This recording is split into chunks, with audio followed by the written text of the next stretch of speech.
Ya saya sampaikan benar, saya itu tidak punya uang, saya tidak punya partai gitu ya. Tapi saya masih punya Gusti Allah. Saya masih punya Tuhan yang saya yakin itu mungkin orang lain lebih percaya uang daripada percaya kepada Allah, saya gitu. Tapi qadarullah ya, tidak punya partai, tidak punya uang, lolos KPU loh. Iya Pak, ketibanan efek Jakarta Pak. Akhirnya bisa apapun itu gitu. Tapi bahwa kemudian takdir Gusti Allah menakdirkan bahwa tahun ini ada 3 kandidat. Ada 3 kandidat. Dan salah satunya adalah Wahyudi dan Pak Untoro. Walaupun pendukungnya, partai pendukung ya, hitung-hitungan partai pendukung itu paling dikit ya Pak ya, 2 ya Pak ya di baliho itu. Yang sesuatu yang awalnya tidak hitung-hitungan akal kan tidak masuk tuh. Nyatanya juga ada jalan. Kita nggak tahu qadarullah hasil bagaimana Pak. Nah, atas dasar itu kami yakin bahwa akan menang.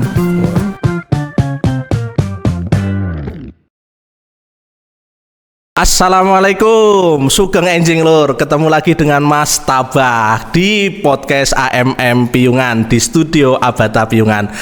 Sugeng Enjing Lur, alhamdulillah pada kesempatan pagi hari ini ketemu lagi ya. Kita berbincang-bincang dari Piungan, kita menyebarkan informasi ke seluruh Indonesia. Nah Lur, pada kesempatan hari ini kita kedatangan tamu yang luar biasa, masih di segmen memilih bupati dan calon bupati untuk Bantul. Cari berdasarkan visi dan misi serta program Lur. Jangan memilih berdasarkan amplop yang kamu terima. Wis ora wayahe mainan amplop Lur apa neh bitingan Lur. Nah, kesempatan kali ini saya kehadiran tamu yang luar biasa nih. Ada orang yang menyebut ini, kadang menyebutnya lurah rasa menteri gitu Pak. Ini Pak di luaran, wih lurah rasa menteri. Opo to iki lurah rasa menteri. Nah, kali ini kita coba nanti akan kenalan dulu. Kalau kamu yang belum kenal lah, momen kali ini kita kenalan ya. Nanti kita kenalan, kita coba bongkar nyuwun sewu isi hati atau mungkin isi pikirannya gitu ya. Kira-kira bagaimana dan sebenarnya beliau maju itu apa sih gitu ya keinginannya. Sugeng Enjing Pak Wahyudi. Sugeng Enjing Mas Tabah. Pripun kabaripun Pak? Sehat nggih Pak nggih? Alhamdulillah sehat, awake waras pikiran. Pokok men waras. Waras. Nggih Pak, niki berapa hari ini ya, mungkin seminggu 2 minggu ini jenengan cukup terkenal nih Pak di Bantul Pak nggih. Ada baliho Pak. Baliho yang mungkin cukup ikonik Pak. Kenapa saya bilang ikonik Pak? Biasanya umumnya ya Pak ya, kalau orang bikin baliho itu kan nggih misalnya kula Tabah ngaten niku bikin baliho akeh jerawate ya tak Photoshop tak beningke. Wah ini Pak Wahyudi kok kaya tim desainere apa ora niat ngedit ya Pak ya, apa adanya. Nah, sebenarnya nanti kita juga akan menggali Lur, apa sebenarnya di balik pesan baliho beliau yang apa adanya gitu akan ditujukan. Nah, nanti kita kenalan dulu nih. Beliau ini lulusan farmasi nggih Pak nggih. Nggih, saya lulus dari Farmasi Gajah Mada. Gajah Mada, wah UGM Lur. Kampusnya wong jirine pinter-pinter Lur. Nah, nanti kita bongkar Lur. Beliau usia saat ini pinten Pak? 45 tahun. 45. Wah, cukup muda nggih Pak nggih. Masih muda. Masih muda nih. Mungkin termuda salah satu calon yang termuda ya Pak ya. Wah, luar biasa.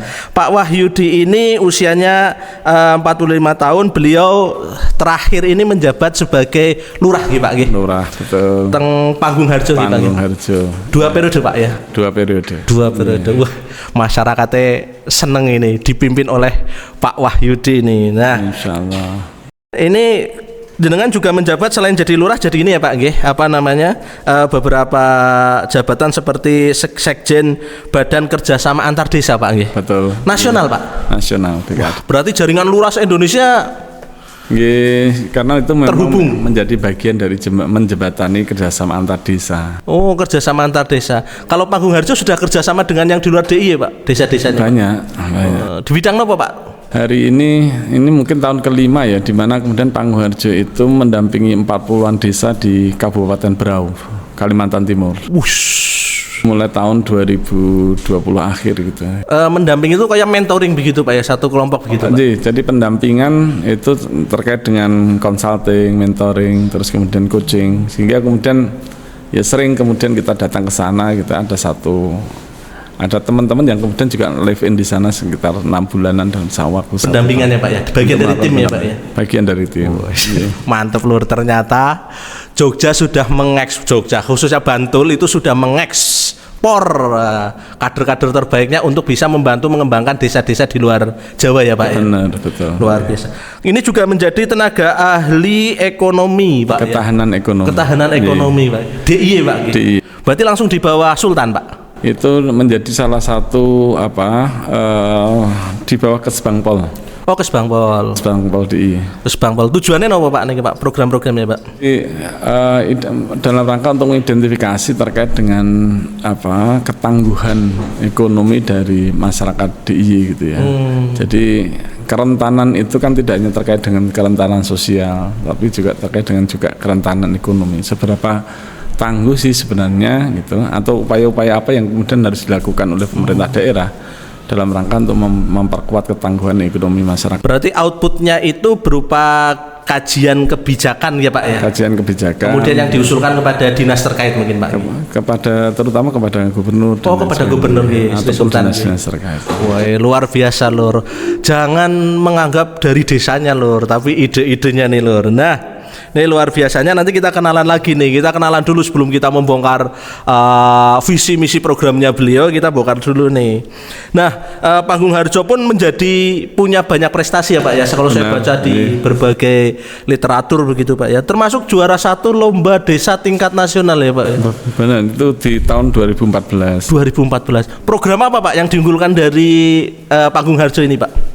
Jadi saya kira sih Pak Agung Harjo itu menjadi salah satu desa yang mungkin secara serius pengen mewujudkan satu ruang hidup yang layak, ruang hidup yang patut dan bermartabat bagi semua warga desanya gitu. Sehingga kemudian beberapa upaya untuk memperbaiki ruang hidup tadi itu dilakukan, misalnya terkait dengan infrastruktur ekonominya, infrastruktur sosial, infrastruktur politik maupun infrastruktur teknologinya, yang kemudian melahirkan sebuah ekosistem atau ruang hidup tadi, gitu. Dan artinya memang bisa kita baca dari segmen per segmen, tetapi juga saya kira lebih menarik ketika kemudian dibaca secara lebih komprehensif. Utuh ya Pak ya. Gitu. Nggak cuma ngurusi sampah apa ya Pak ya. Integrasi program itu dalam rangka meningkatkan kualitas hidup masyarakat Pak Agung Harjo melalui penciptaan ekosistem yang ruang hidup yang layak tadi, ruang hidup yang patut dan bermartabat gitu. Jadi seringkali kan kita melihat secara segmented gitu ya. Betul. Terbagi-bagi dari mungkin hanya bumdesnya saja, mungkin juga dari sisi aspek sosialnya, keamanan, ketertiban misalnya kayak gitu. Tetapi kita mencoba untuk kemudian melihat ya desa sebagai satu kesatuan yang utuh, sehingga butuh satu pendekatan yang komprehensif dari berbagai macam pendekatan. Tapi masyarakat support ya Pak ya terhadap program-programnya Bapak ya Pak ya. Artinya tidak ada resistensi ya Pak ya. Resistensi dan apresiasi itu sebenarnya dalam konteks transformasi sosial itu bobotnya sama. Jadi dari awal itu memang ini kita letakkan dalam konteks transformasi sosial, upaya untuk mendorong perubahan sosial ke arah yang sesuatu yang lebih baik. Nah, selama berproses itu, mendorong proses transformasi semacam itu, tentunya akan muncul resistensi maupun apresiasi. Pasti ya Pak ya? Pasti. Sunatullah menjadi bagian dari dinamika transformasi itu. Yang kemudian kita harus mendudukkan dua-duanya tadi, baik resistensi maupun apresiasi itu hanya sebagai penanda. Jadi kalau ada apresiasi, baik yang diberikan oleh KPK, diberikan oleh berbagai macam lembaga maupun organisasi sosial kemasyarakatan kepada Desa Pak Agung Harjo, itu sejatinya dia itu bobotnya sama persis dengan penolakan warga desa misalnya terkait dengan adanya satu kebijakan, karena dua-duanya itu hanya penanda. Oh, penanda ya Pak. Kalau apresiasi menandakan sudah berada pada jalur yang benar, tapi kalau resistensi ya mesti ada sesuatu yang salah. Belum pas ya Pak ya. Bisa waktunya yang belum pas, bisa jadi strateginya yang salah, bisa jadi momentumnya yang salah, bisa jadi gagasannya sendiri yang kurang salah. Tepat ya. Gitu. Sehingga kemudian itu sebenarnya dalam rangka untuk kita agar bisa berlaku adil. Gitu. Seringkali kan kita emang mengeksklusi gitu kan. Iya. Karpe dewe. Ya, kalau ada yang nolak itu bagaimana kemudian mereka dibatasi gitu, dibungkas dan itu. Padahal untuk kemudian bisa berlaku adil itu ya apapun wujudnya warga desa itu harus kemudian diterima apa adanya, tidak boleh ditolak meskipun sekalipun dia itu berbeda, sekalipun dia itu kemudian dipersepsikan ngeyel misalnya gitu ya, susah diatur, ngeyel itu tentu harus diterima apa adanya. Berbeda aliran, berbeda kepercayaan dan lain sebagainya itu harus diterima apa adanya, tidak boleh kemudian ditolak selama berada dalam koridor yang disumpahkan gitu. Wah, berarti menempatkan pemimpin itu sebagai memang betul bagaimana menjembati komunikasi juga ya Pak ya dengan masyarakat ya Pak ya. Ya, satu hal itu, hal yang lain karena itu terkait dengan apa yang disumpahkan. Ketika dilantik maksudnya. Oh. Jadi itu hal yang kita sumpahkan atas nama Allah itu kan sebenarnya menjadi landasan etik. Basis etik kita dalam menjalankan ketugasan kita kan. Demi Allah saya bersumpah untuk menunaikan tugas dengan sebaik-baiknya, sejujur-jujurnya, seadil-adilnya, menegakkan kehidupan demokrasi dan menjaga Pancasila serta Undang-Undang Dasar 1945. Nah, kalau sebaik-baiknya itu gampang. Sebaik-baiknya itu kalau guru saya ngajari yen ora iso gawe apik aja gawe wirang. Nek ora iso gawe apik aja gawe wirang. Kalau tidak bisa berbuat baik, setidaknya jangan membuat malu. Setidaknya tidak membuat celah, gitu kan. Sejujur-jujurnya juga gampang, karena jujur itu ukurannya universal. Setiap orang punya ukuran yang sama terkait dengan jujur. Ketika kita melakukan sesuatu kok enggak pas gitu ya, itu mesti kita rasa kok ini sebenarnya salah loh ya. Ini sebenarnya enggak pas loh ya gitu kan. Artinya kita kemudian hanya cukup kembali kepada nurani kita. Yang paling susah itu seadil-adilnya. Seadil-adilnya. Dan bagaimana mendengarkan hati nurani Pak. Betul. Untuk bisa berlaku adil itu tadi, maka apapun wujudnya warga desa diterima apa adanya, tidak boleh ditolak selama mereka masih berada dalam koridor yang disumpahkan. Selama misalnya kalau dia protes ya masih dengan cara-cara yang demokratis. Kemudian selama dia masih percaya dengan Pancasila dan Undang-Undang Dasar 1945, karena itu menjadi batasan. Siap. Selama dia masih percaya ya apapun wujudnya tidak boleh ditolak. apapun wujudnya. Sedina demo ping 17 ya. Siap mendengarkannya Pak ya. Iya, harus diterima apa adanya. Artinya tidak kemudian menggugurkan hak sipil mereka. Itu kata Pak itu telinganya yang dilebarkan ya Pak ya. Harus tidak ya, telinga termasuk juga hati yang dilebarkan ya. Ini jenengan itu akrab dipanggil nopo niki Pak Wahyudi? Pak, Kang, Mas, nopo-nopo biasa Pak? Sembarang ya. Nek Pak itu kan kesane formal banget nggih Pak nggih, Mas Wahyudi atau nggih. Nah, ini cukup lama nggih Pak nggih, 2012 sampai dengan 2014. 2024. 12 tahun ya Pak ya. Kalau saya membaca gitu Pak, penghargaan jenengan dari penghargaan nasional sampai internasional juga dapat, kemudian cukup lama menjabat 12 tahun. Tapi kalau saya lihat dari laporan harta kekayaan jenengan Pak nggih di tahun 2023 kok sepertinya nggak mundak sugih banget ngaten niku Pak. Itu jenengan menempatkan kepemimpinan di desa niku pripun Pak? Nyuwun sewu kalau informasi nggih lur, saya publis nggak apa-apa ya Pak ya? Karena itu sudah ada di web itu Pak.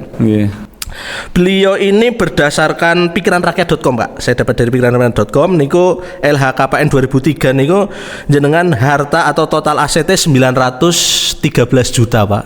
Tapi utangnya yo kathah niki Pak. Biasanya pimpinan kan yo piye carane iso yo piye memupuk diri sendiri Pak. Kok utangnya kok yo akeh gitu Pak ya. Nah niku jenengan menempatkan kepemimpinan menjadi pengabdian dan tidak menjadi jalan untuk berbisnis ya Pak ya. Saya penting untuk kemudian menyampaikan terkait dengan utang itu. Jadi tahun 2000 setahun pasca pandemi ya, 2021. Mungkin enggak, sebelum pandemi. 2019 karena sudah 6 tahunan yang lalu. Itu berarti 2018 gitu ya. Ada satu warga desa yang kemudian datang ke kantor desa. Pak, saya itu dalam posisi tanah dan rumah saya itu mau disita bank. Nah terus utangmu piro gitu kan? Ya sekitar 600-700 juta. Aduh aku ndak rantai duit. Sebanyak itu ndak mungkin punya uang. Gitu. Yang kemudian tapi gimana Pak, ini kita hanya tinggal waktu 1-2 bulan, 1 bulan apa ya? Harus kemudian diselesaikan.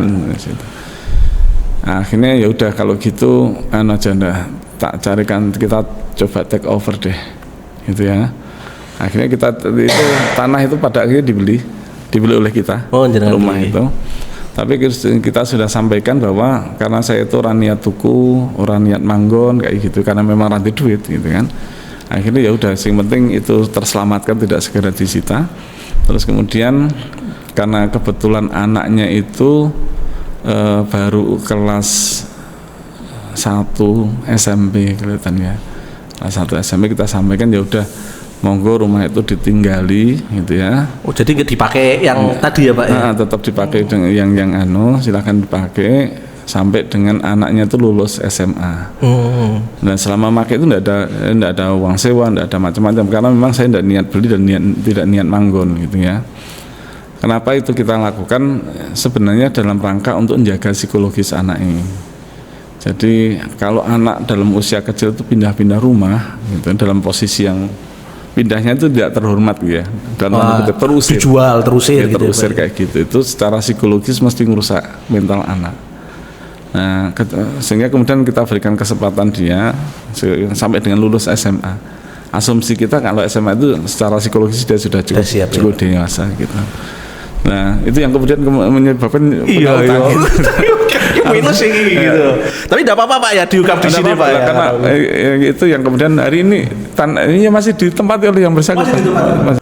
Lur nemoni ra lur pemimpin yang gede lur 700 juta gitu ya. Dan itu akhirnya nyicili tiap bulan ya Pak ya. Nyicili tiap bulan lah. Kita KPR kan loh. Nah, saya tidak punya uang untuk beli cash gitu, dan memang tidak punya rencana untuk beli rumah gitu. Akhirnya ya dalam rangka agar kemudian memberikan kesempatan bagi dia untuk nata ulang hidupnya gitu kan. Ya udah, ini tak dibeli di KPR kan, kita utangkan barang atas nama saya. Terus kemudian ya setiap bulan kita yang nyaur kayak gitu ya. Rumahnya tetap dipakai sampai dengan anaknya lulus SMA, agar kemudian ada waktu yang cukup bagi dia untuk menata kembali hidupnya itu. Yang itu sejarah hutangnya kayak gitu. Sejarah hutangnya itu loh, kalau kalian baca kan biasanya pada mencari Pak ya, wah ini Pak Wahyudi itu profil itu kan terus muncul Pak di web Surat. Nah itu kalau, luar biasa loh. Ya, kalau nulisnya salah aja dibenerin sama Google kan. Iya. Apakah yang dimaksud Wahyudi Anggoradi gitu. Apakah yang dimaksud itu? Gitu. Lor. Jadi memang ya pemimpin itu membantu ya Pak ya. Tapi kalau yang datang banyak gitu repot juga Pak. Pak Wahyudi aku ya pude. Tahun 2018 itu kita membebaskan kurang lebih 38 warga desa dari jeratan rentenir. Itu juga pemantiknya adalah habis maghrib gitu, ada satu sepasang keluarga warga desa kita yang ke rumah bersama satu anaknya. Dia menceritakan kira-kira 4 tahun yang lalu saya itu punya utang 1 jutaan. Hari ini Pak semua aset kami habis. Dari 1 juta Pak? Dari 1 juta aset kami habis, tanah, rumah dan lain sebagainya habis, dan masih menyisakan hutang kurang lebih sekitar 30-an juta. 4 tahun yang lalu saya hutang pada 1 orang, hari ini saya berhutang pada 70 orang. Ya Allah. Gitu, pinjol barang mungkin Pak ya? Macam-macam deh. Terus kemudian tak tanya apakah semacam ini terjadi pada banyak orang, ataukah karena gaya hidupmu dan lain sebagainya. Dia jawab bahwa ya banyak Pak, tetangga, kawan dan lain sebagainya, bahwa bahkan kemudian ada satu teman yang ngapunten rela ditiduri agar kemudian yang penting sah. Spontan saya sampaikan besok pagi semua teman-temanmu kumpulin deh. Semua kumpul. Jaringannya dia Pak ya? Atau korban sama ya? Yang kira-kira bernasib. Ada 38 warga desa. Di kantor kelurahan? Di kantor kelurahan, yang kemudian 38 orang itu kita keluarkan pagi itu, kita keluarkan namanya surat pengampuan. Surat pengampuan. Jadi semacam surat pengambil alihan tanggung jawab. Berani banget Pak desa Pak. Kalau batasannya ini, kalau kemudian ada warga yang kemudian merelakan diri untuk ditiduri, itu yang dosa tidak hanya yang bersangkutan, itu presidennya saja itu dosa. Kalau tahu akhirnya. Harus tahu ya Pak. Harus tahu. Pemimpin harus tahu kesengsaraan masyarakat. Makanya itu kemudian spontan saya sampaikan ini sudah tidak bisa ditolerir. Merinding ya Pak. Nilainya berapa Pak? 38 orang Pak? Hampir 400-an. 400 juta ya. Itu yang kemudian itu kita ampuh. Kita keluarkan surat pengampuan. Itu kira-kira menyatakan gini, mulai saat ini tanggung jawabnya diambil oleh pemerintah desa. Hubungan rentenir dengan desa. Iya, segala sesuatu yang terkait dengan utang piutang dan sebagainya diselesaikan oleh pemerintah desa. Silakan hubungi nomor telepon saya gitu kan. Kita sampaikan kepada para warga desa itu monggo silakan difotokopi sebanyak mungkin. Setiap kali nanti ada yang nagih, tidak usah ngomong apapun, kasihkan surat itu. Ya, yang kemudian semenjak hari itu saya berhubungan dengan puluhan debt collector kan gitu. Debt collector. Ya udah kita kumpulin semuanya, kemudian kita selesaikan melalui pendekatan hukum positif tentunya. Jadi udah kita sampaikan kalau kamu legal ya, berapapun uang warga desa, berapapun utang warga desa saya lunasin, berapapun. Kalau teman-teman itu legal, kalau legal artinya sah, aspek legal formalnya terpenuhi. Tetapi kalau tidak aspek legal formalnya itu tidak terpenuhi, artinya kamu itu ilegal dan sebagainya, ya saya hanya akan membayar sisa pokok. Sisa pokok pinjamannya. Tidak ada utang, tidak ada denda, tidak ada bunga, tidak ada apapun. Menerima Pak si rentenir itu Pak. Pilihan ketiganya, kalau tidak terima silakan laporkan saya, kita ketemu di pengadilan. Saya sampaikan gitu. Rentenir milih mana Pak? Ya nomor 2 lah. Jadi daripada tidak sauran. Terus catatannya yang lain itu, mulai hari ini kalau misalnya ada warga desa yang ber-KTP Pangwajo, tidak usah diterima saja deh, tidak usah kasih utang. Daripada besok ketemu saya lagi tak kemplang lagi. Oh benar Pak ya. Itu cara beratas ya Pak ya. Pemimpin ikut membantu ya Pak ya. Dan sebenarnya dugaan saya di Bantul itu kurang lebih 10% ya. 10% dari Pak, total populasi. Naik 1.100.000 Pak. Warga Bantul 1 juta Pak. Ya, coba aja riset kecil-kecilan. Oh. Nah, serem bos. Kamu termasuk 10%-nya? Nah. Catatannya adalah kemudian ngapunten, perilaku rentenir itu kayak setan. Piye Pak? Jadi kenapa kemudian awalnya hanya berutang pada 1 orang, kemudian bisa berutang pada 70 orang.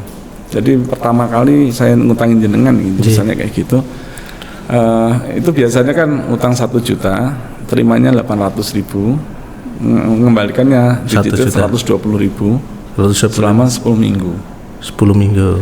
Minggu pertama masih punya kemampuan bayar, minggu kedua masih punya kemampuan bayar, minggu ketiga sudah Pak ini tidak cukup 120 ya, adanya hanya 80, ya udah 80 gitu kan.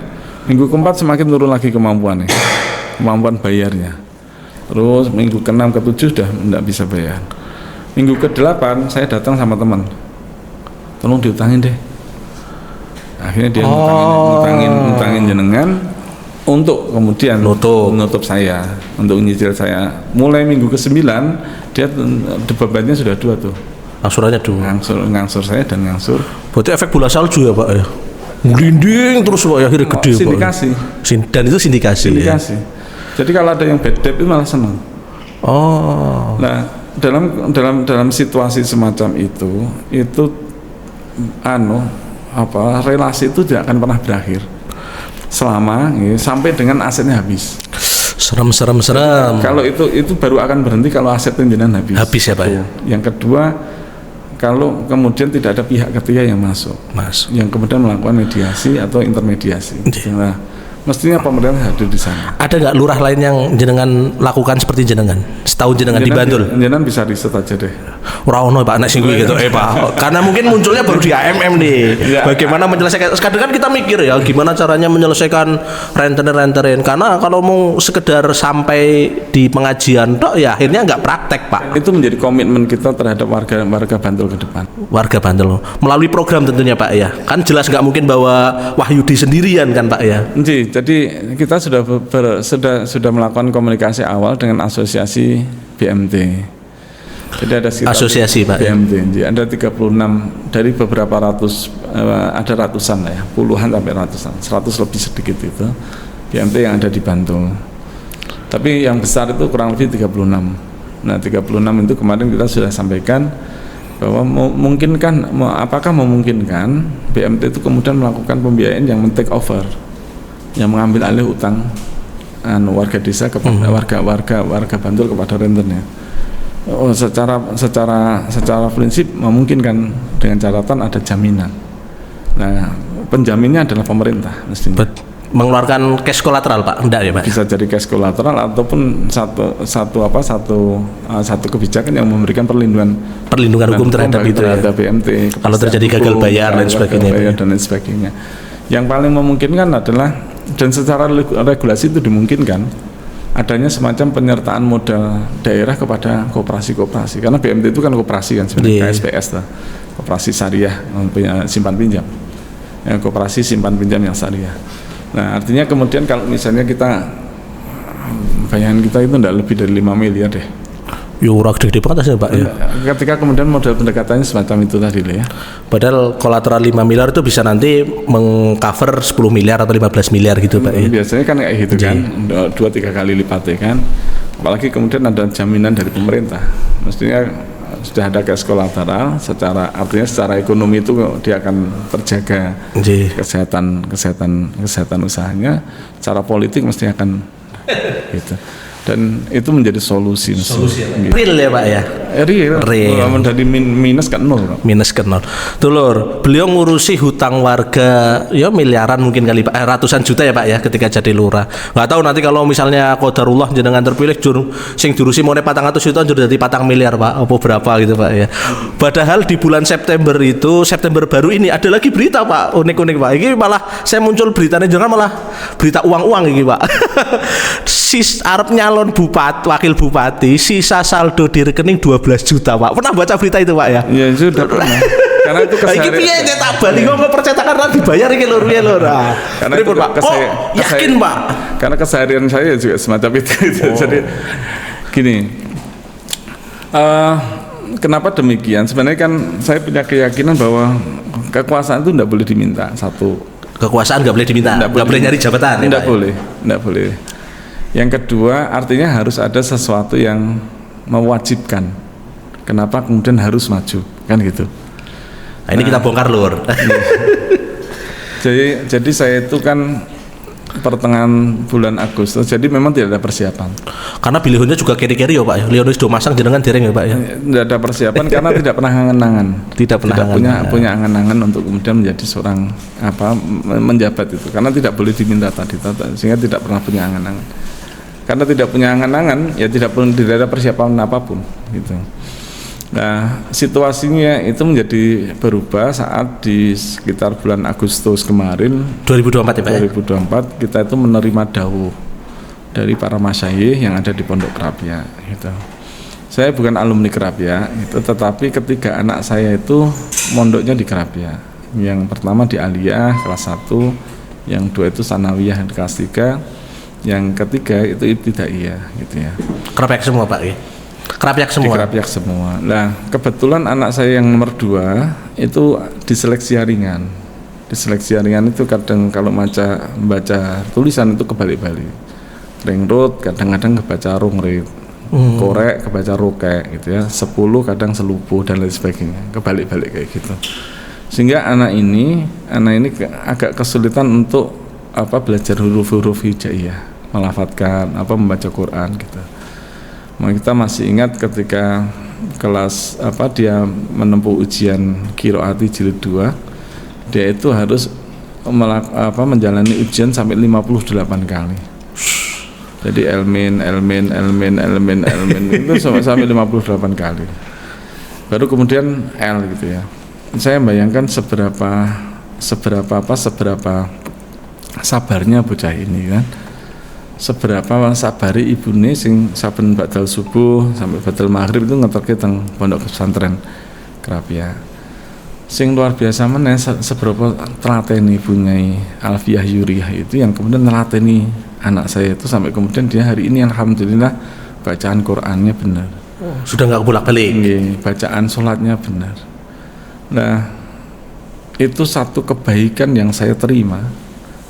Di mana kebaikan itu saking besar gitu. Sehingga kemudian yang membebaskan saya dari neraka sih. Iya, karena tanggung jawab anak ya Pak ya. Membebaskan tanggung jawab saya, setidaknya meringankan tanggung jawab saya terhadap anak saya gitu. Yang kemudian bisa ngajari sholat iso bener dan lain sebagainya, itu tanggung jawab melekat orang tua. Sehingga kemudian kebaikan yang sudah diberikan oleh guru itu merupakan kebaikan yang saking besar. Dimana kemudian karena saking besar kita tidak mungkin membalasnya. Kebaikan guru itu setara dengan kebaikan orang tua kebaikan yang kita terima dari orang tua kita. Sehingga terhadap dua orang tadi, orang tua dan guru itu, karena kita tidak mungkin membalas kebaikan mereka, yang bisa kita lakukan hanya memuliakannya. Nah, semoga dawuh guru ketaatan saya atas dawuh guru tadi itu ya menjadi bagian yang bagian dari upaya saya untuk memuliakan gitu. Sehingga kalau ditanya modalnya, ya modalnya dawuh guru dan ridhonipun Simbo gitu. Karena setelah menerima dawuh guru, saya sampaikan kepada Simbo, ya senak dawuh guru ngono ya mangkat gitu. Sehingga tidak pernah, karena secara finansial tentu kalau bisa berhitung finansial itu ya kalah ya Pak ya. Saya baca ya Pak ya. Saya ditanya oleh teman-teman wartawan kan, Kang, karena kan lumayan dekat sama teman-teman. Kang, sak janjane jujur-jujuran. Kowe ndedit piro arep maju. Wah, ini sensitif lho Lur, tapi tayang aja enggak apa-apa Lur. Enggak apa-apa ya Pak ya. Enggak apa-apa karena memang itu kan ini menjadi bagian dari bagaimana kemudian sebenarnya kita harus dirubah mindset kita itu. Ya saya sampaikan benar, saya itu enggak punya uang. Saya enggak punya partai gitu ya. Tapi saya masih punya Gusti Allah. Saya masih punya Tuhan yang saya yakin itu mungkin orang lain lebih percaya uang daripada percaya kepada Allah, saya gitu kan. Tapi qadarullah ya, enggak punya partai, enggak punya uang, lolos KPU loh. Iya Pak, ketibanan efek Jakarta Pak. Akhirnya bisa apapun skenario-nya itu gitu. Tapi bahwa kemudian takdir Gusti Allah menakdirkan bahwa tahun ini ada 3 kandidat. Ada 3 kandidat. Dan salah satunya adalah Wahyudi dan Pak Untoro. Walaupun pendukungnya, partai pendukung ya, hitung-hitungan partai pendukung itu paling dikit ya Pak ya, 2 ya Pak ya di baliho itu. Yang sesuatu yang awalnya tidak hitung-hitungan akal kan tidak masuk tuh. Nyatanya juga ada jalan. Kita nggak tahu qadarullah hasil bagaimana Pak. Nah, atas dasar itu kami yakin bahwa akan menang. Modalnya tadi itu Pak ya, ada karo amanah masyarakat tentunya ya Pak ya. Dan jadi, dari guru. Ya kita yakini bahwa kemudian jadi kayak sering kali kan kayak gini tuh, kita itu kan dengan Tuhan saja tidak pernah serius tuh, apalagi dengan manusia dengan kawian tambah serius kok gitu kan. Hal itu kayak gitu kan dalam situasi dalam di zaman ini mungkin itu barang aneh gitu ya. Iki iso nih, tadi ya iso gitu kan. Tadi ya iso tuh. Betul. Lalu terkait dengan baliho di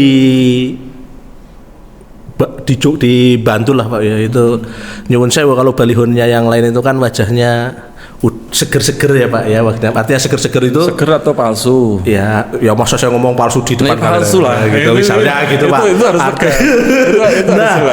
Kalau kita lihat balihonya Pak kemarin juga saya tanyakan singgung ke Pak Un, Pak Un dan Pak Yudin ini tim desain grafisnya apa perlu dieditkan Mas Unun begitu misalnya gitu kan dari Abata Studio begitu. Kok apa sebenarnya yang ingin disampaikan Pak melalui balihonya jenengan itu Pak? Ya, pakai lurik merah, gerimis apa ya Pak ya? Gerimis apa hujan liris, Pak? Hujan liris. Nah itu terus itu apa sebenarnya pesan yang ingin Bapak sampaikan? Tentu ada setiap APK alat peraga kampanye itu punya pesan mestinya Pak ya. Apa yang mau jenengan sampaikan Pak sebenarnya Pak? Yang pertama gitu ya, terkait dengan tidak dilakukannya makeover gitu ya. Ya kita pengen menampilkan sosok pemimpin mestinya harus apa adanya. Apa adanya. Walaupun ketok desa Pak ya akhirnya Pak ya. Enggak nyatane wong desa. Karena aslinya dengan di baliho ganteng aslinya ya Pak malah Pak jenengan. Nah, terus adakah yang salah dengan yang desa? Misalnya kayak gitu toh. Itu adalah realitas objektif yang memang ya sebagian besar warga kita orang desa. Memang orang desa ya Pak, kekuatannya justru dari desa. Betul, satu itu. Yang kedua, pemimpin mestinya tidak ada kepura-puraan. Apa adanya? Apa adanya, transparan, akuntabel dan sebagainya. Berita utang wae disiarke ya Pak ya. Itu bagian dari pertanggungjawaban publik. Transparansi. Kalau misalnya kemudian LHKPN besok kita itu tidak rasional, tidak wajar gitu ya, peningkatan tidak wajar, itu patut diduga. Patut kan kayak gitu. Naiknya tadinya hartanya nggak ada 1 miliar kok tiba-tiba 2 tahun berikutnya Pak Yudi hartanya 10 miliar. Ada apa nih? Ya, misalnya itu patut diduga gitu. Tapi itu tidak terbukti ya Pak ya. Karena dari 12 tahun kok koyone nek istilahnya mungkin orang masyarakat bilang meroyek ya Pak ya, pejabat yang meroyek begitu. Benar anggaran gede ya Pak, anggaran desa itu lumayan ya Pak ya. Nah memang kita itu dilantik untuk meroyek. gitu. Lalu gimana kalau memang disuruh meroyek, tak proyek gitu kan. Benar APBD desa berapa Pak? Kita tertinggi pernah 12,5 miliar. 12. Katakanlah rata-rata 10 miliar ping 12 tahun lur. 10 miliar itu 120 miliar ya Pak ya. Ya 5% lah oleh kan lumayan kan ya wis. Itu logika yang menyesatkan kayak gitu. Dan kadang orang menjabat itu untuk memuluskan itu ya Pak ya. Tapi itu tidak menjadi prinsip kepemimpinan jenengan ya Pak. Karena tadi jadi bisa ditanyakan kepada teman-teman ASN, ditanyakan kepada teman-teman pejabat itu, masih ingatkah dengan sumpah jabatannya? Ya, padahal itu sesuatu yang diucapkan atas nama Tuhan. Demi Allah saya bersumpah kayak gitu kan? Gawe kau sampai lur kelingan sumpahmu. Artinya kalau ketika kemudian ada sesuatu yang diucapkan atas nama Tuhan gitu kan, artinya tidak ada sesuatu yang jauh lebih penting dari apa kemudian upaya untuk menunaikan apa yang kita sumpahkan gitu. Sehingga urusan di diteran itu tidak penting. Orang penting ya Pak ya. Ini kan jadi recehan kabeh kan? Recehan kabeh. Karena ada sumpah itu yang kepada sang pemilik jiwa kita. Karena itu menjadi bagian dari landasan etik. Mestinya kayak gitu toh. Gitu sehingga itu yang kemudian mewarnai ya. Nah, tadi terkait dengan kembali ke baliho ya, satu ya kita pengen menunjukkan pesan yang kita sampaikan tidak semestinya seorang pemimpin itu membangun kepemimpinannya dengan kepura-puraan. Kan hanya sekedar untuk menampilkan mengesankan bahwa dia itu ganteng, dia muda. Ini siapa yang percaya? Lah gambarnya dhewe ora percaya dengan dirinya sendiri apa nek karo wong liya kan? Kayak gitu. Misalnya kayak gitu lho, itu faktanya kayak gitu toh. Kaget lu, kok tua gitu kan gitu. Lu ngapusi rek lho. Lah kayak zaman kampanye ngapusi apa nek wis dadi. Iki ora mancing ya lur ya. Iki memang saya menyampaikan yang di masyarakat lihat gitu loh Pak.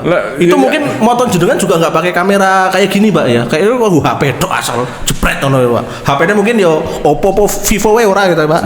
Realme mungkin. Ora HP Nokia 3310. Wira kelingan rono 3310 3315. Itulah satu itu. Yang kedua, karena ini akan diproduksi secara banyak kan.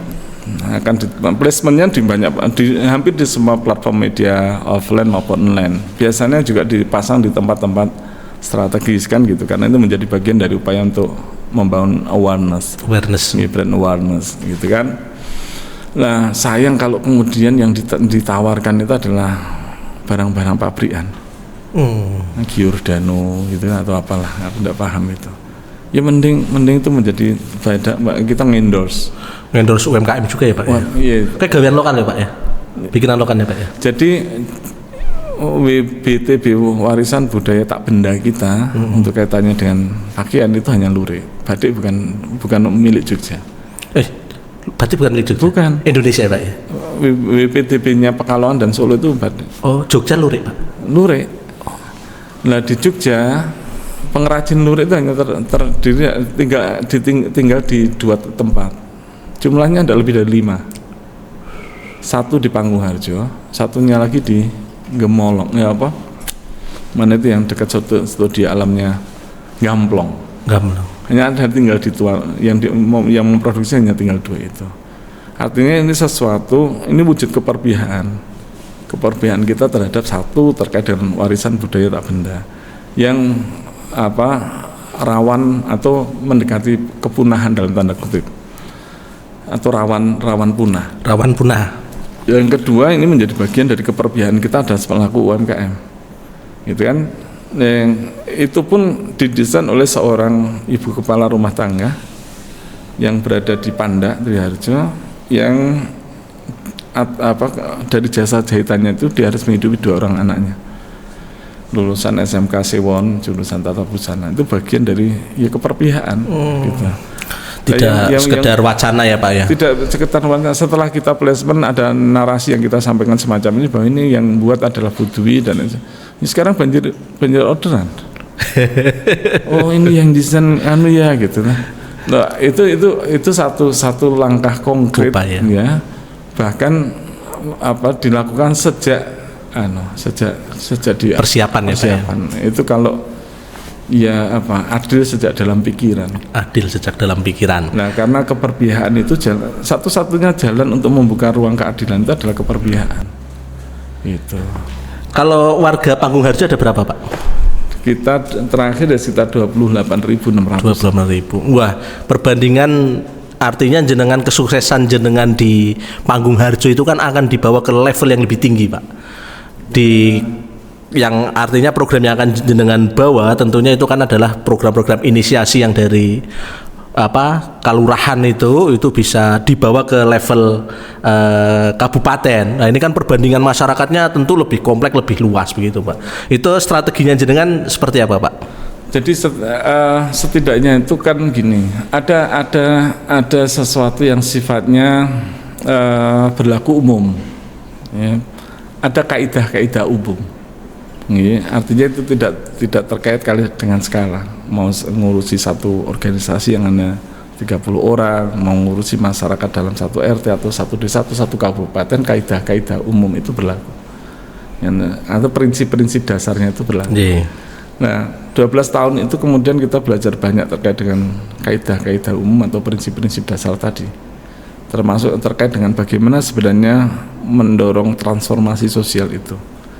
Transformasi sosial itu untuk bisa ada 3 pendekatan yang sebenarnya bisa kita lakukan: pendekatan kebijakan, pendekatan gerakan, atau pendekatan pengetahuan.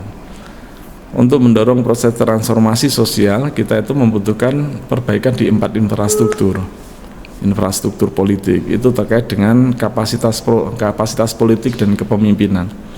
Kalau mau ditarik lebih dalam lagi, kapasitas politik itu terkait dengan proses politik. Karena apa? Ya, proses politik yang baik itu kapasitas politik yang baik itu hanya lahir dari sebuah proses politik yang baik. Dan tanggung jawab untuk menjaga proses politik yang baik itu ada di konstituen, bukan di calon. Di konstituen ya, Pak. Ya, artinya kalau pengen melahirkan sebuah satu sosok kepemimpinan yang baik, ayo bareng-bareng dijaga proses politiknya dengan cara bersama-sama melakukan perlawanan terhadap politik uang. Itu satu itu. Kita juga terkait dengan infrastruktur politik, juga kapasitas proses dan birokrasi itu terkait dengan isunya terkait dengan aparatur sipil negara atau aparatur negara. Yang lain kita itu membutuhkan perbaikan di infrastruktur ekonomi. Itu isunya terkait dengan entrepreneurship, konsep diri, finansial literasi, terkait dengan creating value, terkait dengan innovation, terkait dengan kalkulasi resiko. Yang kedua terkait dengan kelembagaan ekonomi yang ada di daerah. Bagaimana kemudian UMKM, koperasi, BUMDes, BUMD itu mampu melahirkan sebuah ekosistem kemandirian ekonomi di desa atau di daerah. Yang ketiga itu terkait dengan perbaikan di infrastruktur sosial. Itu isunya terkait dengan keberdayaan sosial. Itu ya terkait dengan problem-problem partisipasi, terkait dengan ruang partisipasi, terkait dengan pelembagaan partisipasi. Isu lain terkait dengan infrastruktur sosial itu terkait dengan restorasi sosial. Restorasi sosial itu terkait dengan pergeseran ruang privat, ruang publik, ruang privat, ruang publik. Hari ini tatanan sosial kita tuh berantakan karena adanya pergeseran terkait dengan yang dulunya itu sesuatu yang sifatnya publik menjadi urusan bersama, tiba-tiba hari ini seolah-olah menjadi urusan pribadi. Kasus anak misalnya dulu itu menjadi urusan bersama sehingga muncul konsepsi pengasuhan bersama. Anakmu ya anakku, anakku ya anakmu. Akhirnya tanggung jawab lingkungan harus sehat untuk anak. Tidak ada kasus kelaparan karena kalau ini saya itu masih ingat betul, keluar dari rumah itu hanya bawa piring kosong kok, terus nonggo namun dilawo apa sehingga tidak ada kasus anak kok terlantar. Dan PD ya Pak ya dulu ya Pak ya, karena masuknya ruang publik ya Pak. Jadi bagian dari ruang bersama. Gitu. Nah hari ini itu geser, urusan anak seolah-olah urusan keluarga, seolah bahkan menjadi urusannya anak itu sendiri. Anak dibiarkan dalam ketidaktahuannya itu sehingga cenderung mencari informasi dari teman sebaya atau dari gadget. Nah, itu pergeseran itu terjadi di hampir semua aspek kesehatan, aspek lingkungan dan sebagainya. Nah, itu pergeseran ruang privat, ruang publik itu yang kemudian membuat tatanan sosial kita tuh berantakan untuk berubah semacam ini. Yang keempat itu kita butuh perbaikan di infrastruktur teknologi. Jadi itu isunya terkait dengan sistem data dan informasi, terkait dengan kapasitas data operasi. Nah, baik mendorong perubahan di skala desa atau baik mendorong perubahan di skala kabupaten, rumus itu sama. Rumus sama ya Pak. Kaidahnya sama. Tinggal penerapan berarti Pak. Hanya terkait dengan kalau bedanya pada skala tuh. Gitu. Gitu. Dan sumber daya yang harus dikelola. Iya, mestinya kayak gitu, asetnya mesti berbeda, ruang lingkupnya berbeda, tapi ya prinsip dasarnya sama. PD ya Pak ya, bisa melakukan itu ya Pak ya. 12 tahun kita itu Bukan sebentar ya Pak ya. bukan sebentar. Loh, kalau dibandingkan yang ada yang aku lewat 3,5 tahun itu, sebelumnya jadi wakil bupati, jadi 8,5 tahun lalu saya 12 tahun pengalaman 12 kok tahun. gitu. Ini belum masuk perpanjangan Yang 2 tahun. lurah ya Pak ya. Padahal itu aduh ya gimana. Ini luar biasa banget dah. Program-program yang tadi ada 4 utama itu Pak ya, berawal dari yang harus, ya mungkin bahasanya beliau yang harus diperbaiki atau perhatian khusus begitu. Kalau isu-isu kontemporer Pak, isu-isu kontemporer sekarang tadi jenengan cerita yang kena rentenir ya Pak ya, itu yang sifatnya masih tradisional ya Pak ya. Sekarang ini kan ya mungkin yang jenengan nggak tahu juga banyak Pak yang terjerat pinjol lahirnya. Pinjol itu awal mulanya banyak yang kasus juga dari judol Pak, judi online itu. Akhirnya butuh duit, pinjol, akhirnya numpuk-numpuk juga Pak, sampai keluarganya yang akhirnya berantakan lain sebagainya gitu. Itu realitas saat ini. Kalau terkait dengan itu tanggapan jenengan pripun Pak? Iya, jadi terkait ya tahun 2018 itu kita pernah dalam rangka nyusun LPJM Desa waktu itu kita mendiskusikan 10 isu yang dianggap penting, mulai dari isu ekonomi, pendidikan, kesehatan, pemberdayaan perempuan, perlindungan anak, kedaulatan pangan, lingkungan hidup, isu keamanan ketertiban, isu pemuda, isu agama dan kebudayaan, isu reformasi birokrasi dan tata ruang desa. Yang menarik, 8 dari 10 isu itu sumber pokok persoalannya ada di keluarga. Keluarga. Jadi hanya ada 2 isu yang tidak terkait langsung dengan isu keluarga, yaitu isu reformasi birokrasi dan tata ruang desa. Jadi kalau kita bicara tentang keterjeratan rentenir, ya keterjeratan pinjol, terus kemudian radikalisme agama, penyalahgunaan narkoba, klitih, terus kemudian rata-rata lama sekolah kita itu dibantu hanya 9,7 tahun. Itu hanya lulus SMP, sebagian besar lulusan SMP tidak bisa melanjutkan ke sekolah. Terus kemudian penyebab utama kematian kita adalah penyakit degeneratif dan lain sebagainya. Ketika dirunut lebih lanjut ternyata sumber pokok persoalannya ada di keluarga. Sehingga waktu itu artinya keluarga kita itu berada dalam kondisi yang sangat rapuh. Ini kelembagaan keluarga kita itu berada dalam situasi yang sangat rentan. Nah, sehingga mestinya lokus interferensi kita itu bertumpu pada keluarga, tidak lagi kelompok-kelompok swadaya masyarakat, tidak lagi pada orang per orang. Inti akhirnya Pak ya, inti solusi atau inti yang harus menjadi fokus keluarga ya Pak? Mestinya kayak gitulah. Tapi kan dimensinya terlalu luas tuh, ada 8 aspek yang tidak mungkin bisa diinterferensi dalam satu waktu karena dimensinya terlalu luas. Sehingga harus waktu itu kemudian kita cari satu isu yang punya irisan paling tegas dengan ke-7 isu yang lain, ketemu isu ekonomi. Sehingga kemudian kita coba potret perilaku ekonomi keluarga di Bangwarjo. Yang kita potret itu adalah pola konsumsinya. Jadi pola konsumsi yang kemudian kita potret. Nah, total konsumsi warga desa Bangwarjo itu waktu itu 69 miliar. 9 miliar untuk beli sayur, 11 miliar untuk beli beras, 4,5 miliar untuk belanja kesehatan, 6 miliar untuk belanja pendidikan, sekitar 5,6 miliar untuk beli daging dan telur. Tetapi untuk belanja hiburan, komunikasi dan transportasi itu lebih dari 19 miliar. Dari data itu saya menjadi paham kenapa ada warga desa ini setiap 3 tahun sekali motornya baru, setiap 2 tahun sekali HP-nya baru, setiap bulan mampu mengangsur kendaraan 1 jutaan tetapi tidak bisa bayar SPP anak. Pola hidup keluarga, mindset keluarga terhadap pendidikan, tidak menempatkan pendidikan sebagai prioritas. Padahal nek wong biyen kan Pak ya, asal anak iso sekolah ra wong tuane maem nganggo uyah wae ra apa-apa. Ada pergeseran tadi, dalam pergeseran terkait dengan tatanan sosial gitu ya, itu terkait dengan konsep diri. Jadi itu tadi entrepreneurship itu terkait dengan konsep diri. Mestinya kita itu menjadi subjek otonom kan, yang mampu mengambil tanggung jawab, mengambil tindakan-tindakan secara mandiri dan otonom gitu. Sehingga apapun yang kita lakukan kemudian kita bisa bertanggung jawab. Betul, Pak. Nah, artinya gini, kaitannya dengan judul dan lain sebagainya itu ya kita harus kembali ke akarnya. Ketahanan keluarga ya, Pak. Ketahanan keluarga diurusin. Itu kemudian kalau dibantul ke depan itu kita kan pengen mewujudkan Bantul sejahtera. Salah satu caranya adalah bahwa kemudian satu desa harus punya satu klik keluarga, klinik konsultasi keluarga yang memberikan pendampingan kepada keluarga-keluarga itu terkait dengan ekonomi keluarga, pendidikan keluarga, kesehatan keluarga, aspek lingkungan dan pelindungan perempuan dan anak. Itu sudah kita lakukan sejak tahun 2018 di Panggung-Harjo. Akan dinaikkan statusnya gitu, diperluas lah. Diperluas. Mungkin semacam family pendampingan keluarga ya Pak ya? Basisnya pendampingan keluarga. Klinik konsultasi keluarga. Jadi pendekatannya CNC, consulting, mentoring dan coaching. Ada 4 aspek yang pengen dirubah terkait dengan mindset keluarga, terus kemudian attitude terkait dengan skill dan knowledge. Gitu. Wilur, langsung ke titik utamanya, masalah selesainya harus di keluarga dulu. Entah itu masalahnya klitih, mungkin miras mungkin Pak ya. Itu kalau dirunut keluarga ternyata keluarganya dalam situasi. Nah, itu penyelesaian kepada internal ya Pak ya, internal keluarga.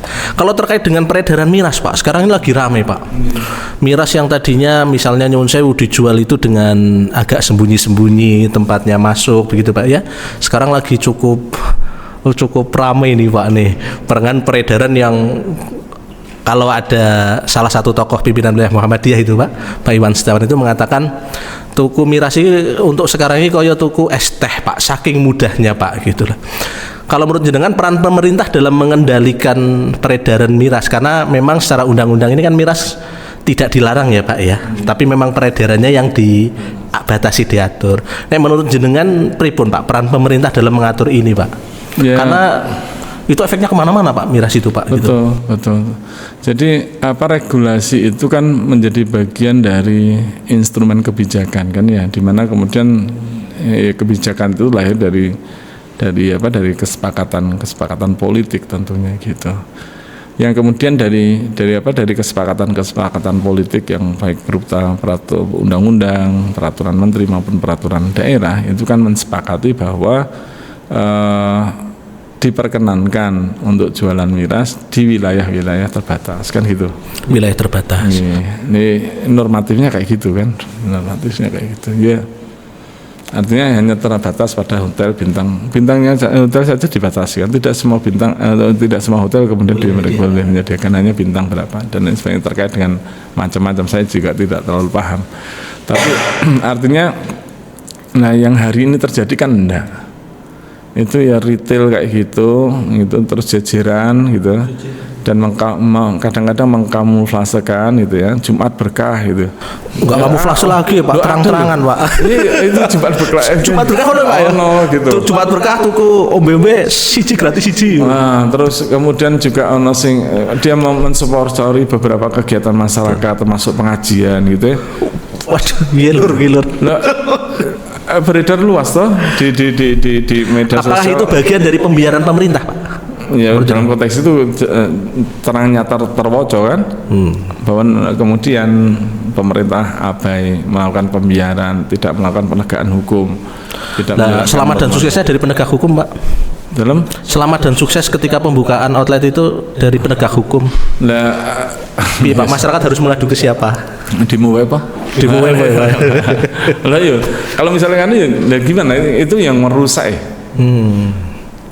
Ada beberapa tokoh pejabat yang mungkin ada paslon juga ya, yang kemudian secara bangga foto gitu. Foto lagi. Itu berarti bentuk dari pembiaran ya Pak ya? Bentuk dari pembiaran. Nggak boleh Pak, harusnya Pak. Bukannya gimana? Lah boleh. Nanti oleh ya apa Pak yo gitu kan. Tapi gimana? Karena kan luar biasa Pak ya. Kita pernah lihat ya pimpinan wilayah Muhammadiyah NU itu karo Indonesia. Pimpinan wilayah Nahdlatul Ulama Muhammadiyah bersama MUI juga pernah mengeluarkan pernyataan sikap bersama Pak ya. Tegas kok. Nah kan Khomer itu tegas kan? Tegas. Nah gimana? Orang tawar menawar kan. Kalau kemudian dalam konteks bernegara itu ada akomodasi kan sebenarnya dalam rangka untuk mengakomodasi Mengatur keyakinan kan, untuk melakukan pembatasan karena memang Indonesia macam-macam, keyakinannya macam-macam, sehingga tetap harus ada ruang bagi yang berbeda keyakinan untuk memperoleh minuman beralkohol kan gitu kan. Sehingga kemudian wilayahnya terbatas kan gitu. Lalu sebagai kita sebagai orang Islam, sebagai Muslim kayak gitu yang memang secara tegas ya khamr wal maizin, ya, jadi minuman keras dan babi itu ya tidak boleh. Ya artinya bagaimana mereka tidak menghormati kita toh. Kalau pejabat yang membiarkan berarti menyalahi sumpah Pak ya, karena tidak menjadi bagian tatanan Pancasila kita. Jadi gini, anatomi korupsi di daerah itu berubah. Apa Pak? Anatomi korupsi. Anatomi korupsi kita di pemerintahan daerah itu berubah. Dari mana ke mana Pak? Yang paling tinggi hari ini, kalau dulu itu kan pengadaan barang dan lain sebagainya. Hari ini berubah. Kenapa Pak? Yang tertinggi itu dari mutasi jabatan. Mutasi jabatan. Jadi kalau di satu daerah mutasi jabatannya itu jadi secara cepat, 6 bulan pindah, 6 bulan ganti, 3 bulan ganti dan lain sebagainya, itu patut diduga sedang diperjualbelikan. Full stock. Gitu. Yang kedua itu dari perizinan Pak ya. Ngurus perizinan susah, berlarut-larut tidak jelas kapan lamanya, itu patut diduga sedang atau kalau tidak itu tanpa izin bisa jualan. Artinya komitmen Untoro Wahyudi apa Pak terhadap ini Pak? Baru yang ketiga adalah itu pengadaan barang dan jasa. Yang dua itu kenapa ini lebih marah? Karena tidak melibatkan uang dari negara, tidak menyebabkan kerugian negara. Nah, komitmennya Untoro Wahyudi? Nah, kita bantu melayani. Jadi ada 5 pancacita. Yang pertama bantu melayani. Bantu melayani ini terkait dengan merubah watak perwajahan, watak kepemimpinan, watak pemerintahan ke depan. Nah, yang pertama mestinya karena ini terkait dengan watak wajah kepemimpinan, kita pengen menjadikan rumah dinas bupati dan rumah wakil dinas bupati itu sebagai rumah rakyat. Rumah rakyat terbuka. Ba'dal subuh sampai jam 8 rakyat bisa kemudian datang ke rumah ke rumah dinas untuk menyampaikan secara langsung terkait dengan apapun terkait dengan hidup mereka, baik itu keluhan terkait dengan pengaduan terkait dengan macam-macam. Pak, saya ngurus pengeringan 6 bulan tidak jelas, rampung-rampung, ya wis langsung saya kayak gitu. Nah, itu langsung merubah watak kepemimpinan yang dulunya itu hanya menjadi artinya kebijakan yang dulunya itu menjadi wilayahnya para elit, itu kemudian akan didistribusikan secara lebih adil. Yang kedua tentunya terkait dengan reformasi sistem pelayanan publik, reformasi pelayanan publik. Pelayanan publik itu tidak hanya administrasi publik, tetapi juga barang dan jasa publik gitu ya. Terkait dengan jalan, terkait dengan pelayanan publik lain gitu ya. Yang terakhir adalah terkait dengan reformasi sistem perizinan. Gitu. Nah, itu ada 2 bentuk layanan yang kalau itu direformasi tentunya nanti akan butuh reformasi birokrasi secara keseluruhan, penataan ulang kelembagaan dan lain sebagainya kayak gitu, agar kemudian wajah pemerintahnya itu berubah. Berarti menjadi bupati, wakil bupati itu bagi jenengan sudah tidak keren-kerenan lagi ya Pak ya, bentuk pengabdian ya Pak ya. Jadi saya kesel loh Pak jadi bupati, wakil bupati Pak. Habis subuh kudu buka pintu ya. Biasa iso layah-layah sih. Angen saya itu orang yang sudah dalam mungkin sekitar 20-an tahun terakhir saya itu belajar bahwa angen-angen saya itu hanya berhenti pada besok pagi. Jadi kalau orang Jawa Timur ngomong apa jaring esuk itu. Apa jaring esuk itu artinya ya angan-angan saya itu hanya berhenti pada besok pagi. Kalau besok pagi itu masih dibangunkan ya alhamdulillah dilakoni kanthi bunga. Tapi kalau misalnya besok itu ora tangi meneh ya semoga-moga husnul khotimah. Sependek itu ya Pak ya. Sependek itu. Sehingga apa yang dibutuhkan apa yang harus kita siapkan untuk menghadapi hidup yang sependek itu kan. Tapi pemimpin kan harus punya visi yang jauh Pak ke depan Pak. Nah, visi karo totonan ati kan beda Mas. Yang dimaksud tadi totonan hati. Nah, kita ya. Karena seringkali itu kayak gini, seringkali itu kita berangan-angan panjang, cita-cita macam-macam, dilalah sesuk mati Mas. Kan rugi kan? Asal mikir orang lakon. Wes ora ngurus ah. Akhirnya kan itu kan. Wes terserah lah Gusti sak karep-karep lah ampun. Terserah wes pokoknya nderek jenengan sing penting diridhoni kan gitu. Sehingga ya sekali lagi terus apa yang dibutuhkan jenengan tanya, kok Pak saldo rekeningnya kecil. Apa yang kita butuhkan untuk hidup sampai besok pagi lah juta wis kakean toh. Gitu. Nah, kayak gitu. Nyatane ya tidak menumpuk ya Pak ya. Apa jangan angan-angan. Lah kepanjangan angan-angan. Lagune Bimbo kayak lho. Piye arep tak nyanyi kan lali lho. Gitu. Tapi pada kenyataannya kita hari ini itu pada akhirnya kan banyak orang yang kemudian juga membantu. Betul. Pak, saya kirimkan anu ya Pak. Saya tolong minta desainnya Pak. Saya ciptakan kaos, saya ciptakan. Semesta bersambut. Ketika ada niat baik, frekuensinya ketemu dengan orang baik. Betul. Dan ya mereka mesti digerakkan oleh kehendak Tuhan toh. Betul. Apalagi sekarang itu kalau secara normal itu ongkos politik tentu jadi barang yang mahal mewah Pak. Kalau kita berpikirnya pakai kacamata kapitalis, itu hitung-hitungan, wah iki 700.000 pemilih minimal dapat 50%, nek dikalikan amplopane piro kan akhirnya jadi sesuatu yang besar dan mungkin berpikir bagaimana mengembalikan itu. Itu terlalu melecehkan toh. Terlalu melecehkan. Iya, jenengan dilecehkan toh. Nah, isinya amplop iki ngapunten karo harga ning sarkem e. Wah, bukan pengalaman ya Pak, bukan nate niku pripun nggih. Nggih Lur, itu luar biasa Lur obrolan. Bagaimana mungkin gitu rakyat kita itu diregani kanti ditempatkan secara tidak terhormat kayak gitu. Nah, melecehkan ya Pak ya. Lho aku dadi warga Banten nesu ah. Sopo maksudmu? Nah ya apa maksudmu? Aku terus ini 50.000 dikira. Lah kowe kan enggak aku apa. Oleh karena itu Pak di momen kali ini larang pitik lur lah pripun masa ya gelem nek ning Batu lesi sopan lur nek mungkin Surabayanan ngono maksudnya apa cuk gitu Pak ya kepriwe sih ya Rikas.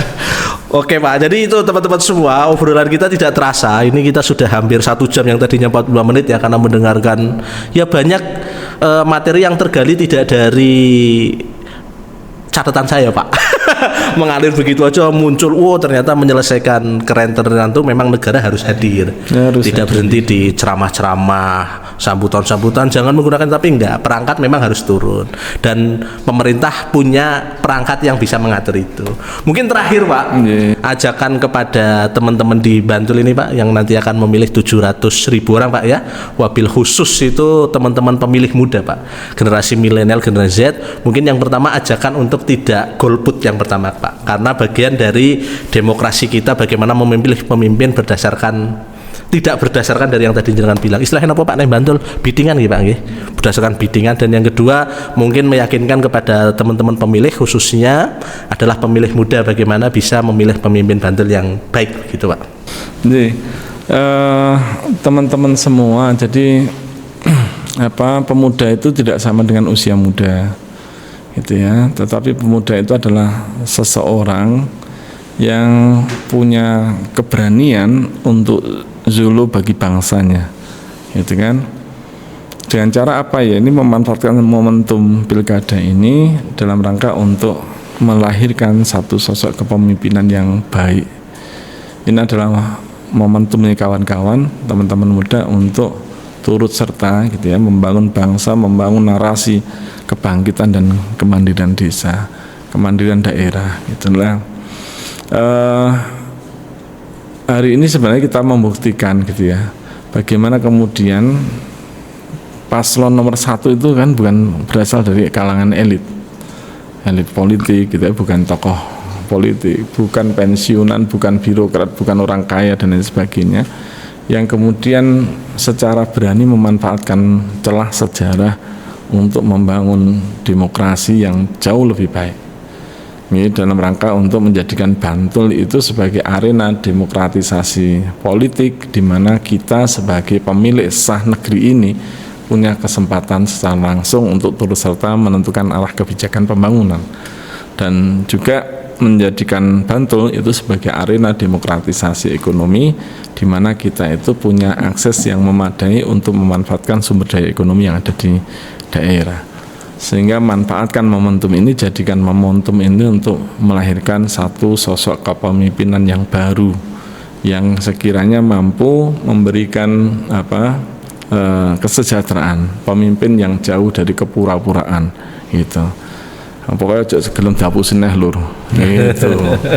Oke. Ono sprint dapusi om sampe dapusi meneh. Oke. Sedulur Bantul semuanya, alhamdulillah ini obrolan yang sangat inspiratif, membuka banyak wawasan. Tentu kalau teman-teman menyimak dengan baik akan banyak pelajaran yang bisa diambil. Tidak hanya mendengarkan visi misi atau programnya beliau, tapi kita juga punya banyak inspirasi bagaimana kita bisa berperan sekecil apapun di masyarakat, khususnya di tingkatan keluarga dulu lur, sampai meluas. Kalau punya akses kebijakan ya tentu menjadi lebih baik. Sekali lagi matur nuwun Pak Wahyudi, Kang Wahyudi, alhamdulillah luar biasa sekali. Mudah-mudahan sehat selalu Pak, aktivitas lancar. Mudah-mudahan apa yang ditujukan dimudahkan oleh Allah Subhanahu wa taala. Oke, sedulur semua, kita akan ketemu lagi di momen berikutnya bersama tokoh-tokoh yang lain. Insya Allah di momen yang akan datang kita masih melanjutkan di sesi Pilkada Bantul dengan tujuan menjadi pemilih yang cerdas, memilih berdasarkan hati nurani dan program dari masing-masing calon, tidak memilih berdasarkan seberapa tebal amplop yang kamu terima lur. Oke lur ya, no full stock gitulah ya kata pengamat Bahrain Pak. Matur nuwun, nasrun minallah wa fathun qarib wa basyiril mukminin. Assalamualaikum warahmatullahi wabarakatuh. Ketemu lagi besok. Matur nuwun Pak. Matur nuwun Mas Tafa. Alhamdulillah.